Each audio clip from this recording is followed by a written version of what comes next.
नमस्कार सभी को, मैं सुमन लता। आज हम जानेंगे भक्ति और चिंतामणि।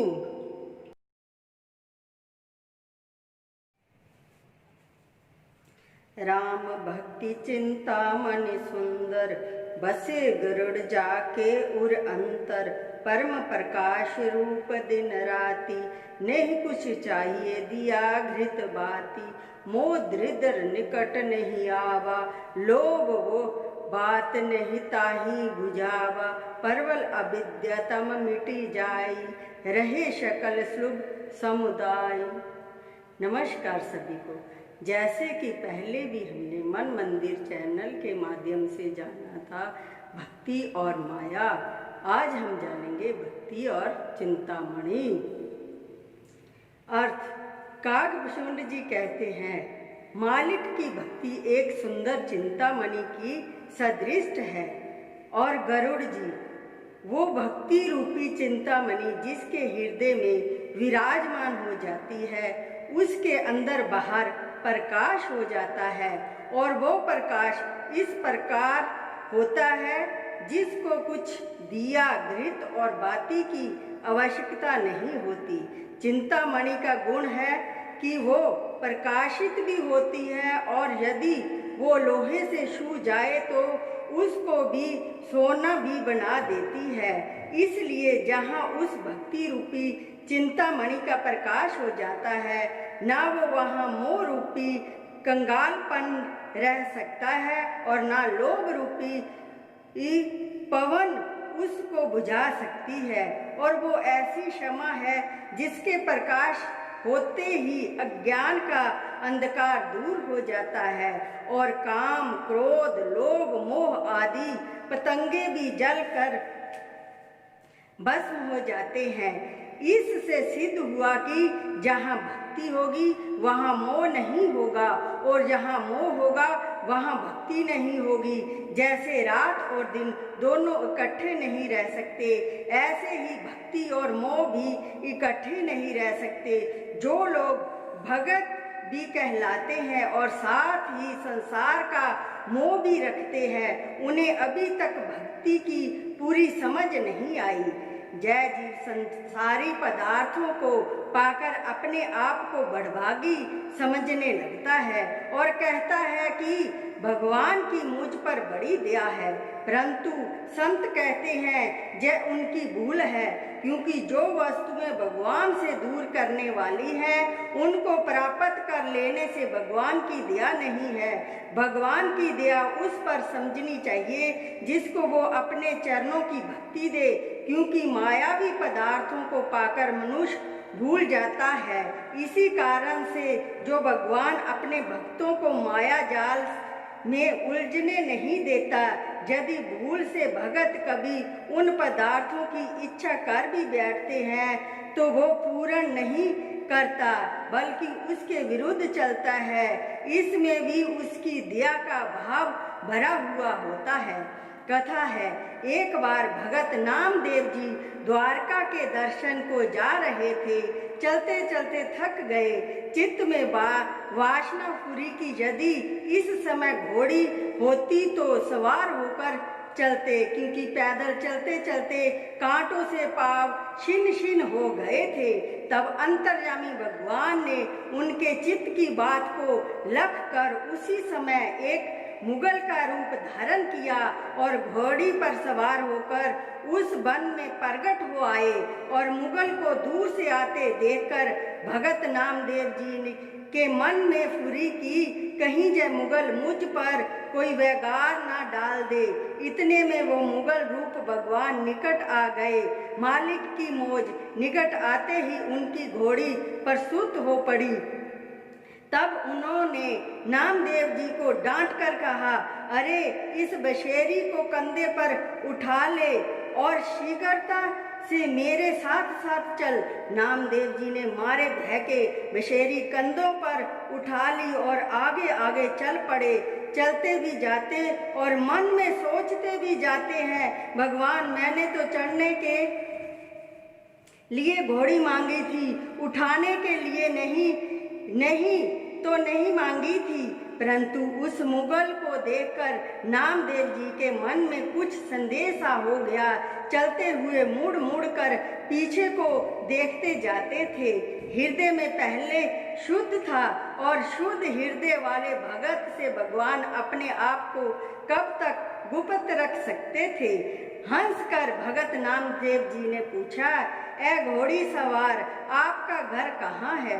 तब मुगल रूप भगवान ने कहा, हम द्वारका नगरी में रहते हैं। नामदेव जी बोले, द्वारका नगरी में मुगल कहाँ? आप मुगल नहीं है, मैंने पहचान लिया है, आप भगवान है। जय सुनकर भगवान मुस्कुराए। तब भगत नामदेव जी से रहा न गया, मारे खुशी के एकदम उछल पड़े और उस खुशी में सुख से मुख से यह शब्द भी उच्चारण किया, हाले जा रहा खुशखबरी, बलबली जाऊं हो बलबली जाऊं, निके तेरी बिगारी आले तेरा नाऊं, कजा आमद कूजा रफ्ती कूजा में रवि, द्वारका नगरी राशि बुगोई, खूबू तेरी पगरी मीठे तेरे बोल, द्वारका नगरी काहे के मगोल, चंदी हजार आलम एक लखाना, हम चीनी पातिशाही सवारे वरना, अस्पति गजपति नहर नामे के स्वामी मीर मुकंद। फिर भगवान से भी ना रहा गया, अपना असली रूप प्रकट किया और दोनों भुजा पर सार कर नामदेव जी को कंठ से लगा लिया।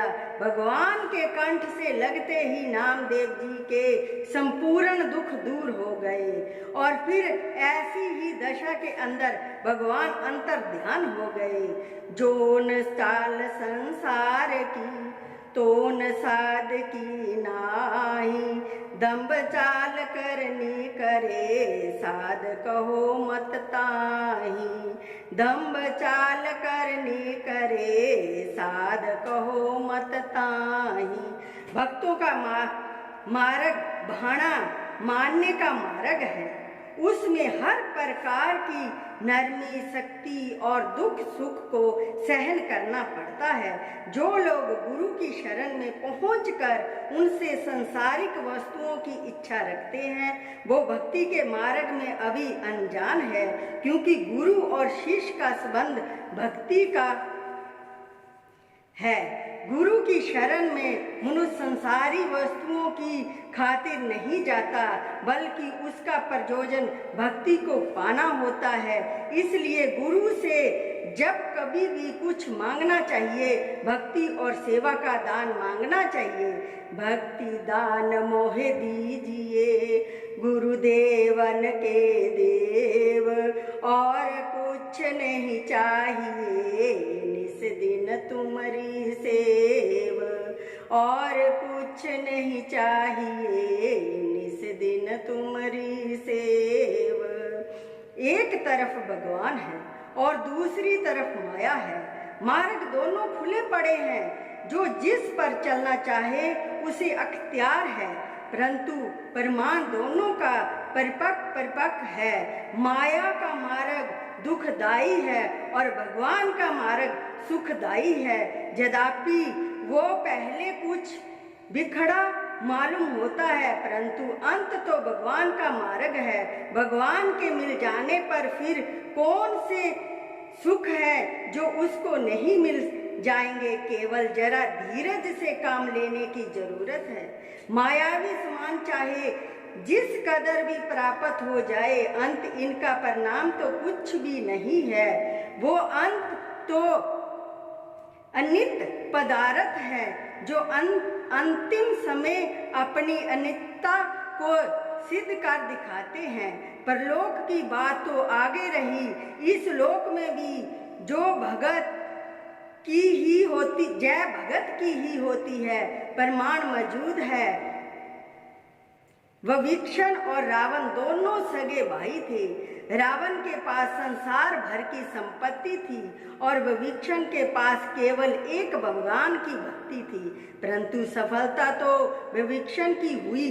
यद्यपि रावण संसार भर में महान शक्तिशाली था, परंतु उसके जीवन का परिणाम कैसा दुखदाई हुआ कि लोग उसे आज तक घृणा की दृष्टि से देखते चले आते हैं। दशहरे के दिनों में उसको आग लगाकर प्रसन्न होते हैं, मिठाइयाँ खाते हैं और प्रसाद बांटते हैं। जय मायावी जीवन का परिणाम है, परंतु विरुद्ध इसके भक्तों को जितना आदर की दृष्टि से देखा जाता है, जहाँ तक कि उनको संसार से अलोप हुए सैकड़ों और हजारों वर्ष हो चुके हैं, परंतु अब तक उनकी भक्ति के झंडे संसार में लहरा रहे हैं। लोग उनकी कथाएं सुन सुनकर सुख मनाते हैं और होना भी ऐसा ही चाहिए, क्योंकि जब भगवान को भक्ति प्यारी है तो फिर भक्तों की कीर्ति संसार को क्यों ना प्यारी लगे।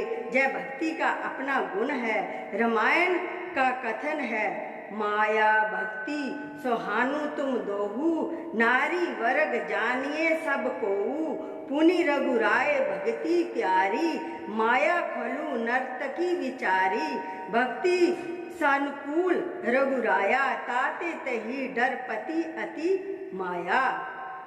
कागभूषुंड जी कहते हैं, ए गरुड़ जी, भक्ति और माया दोनों भगवान की स्त्रियां हैं। इन दोनों में भगवान को भक्ति अति प्यारी है और माया तो उसकी दासी है, जो नटनी के समान उसके आगे नाचती और तमाशा दिखाती रहती है। भक्ति पर चूंकि भगवान दयालु है, पर कारण माया उससे सदा डरती और कांपती रहती है। फिर कहते हैं, राम भक्ति निरुपम निरुपाधि, बसे जासु उर सदा अबाधी, तही विलोक माया सुकुचानी, करे न सके कुछ निज परुताई। ऐ गरुड़ जी, भगवान भी भक्ति की अपार महिमा है।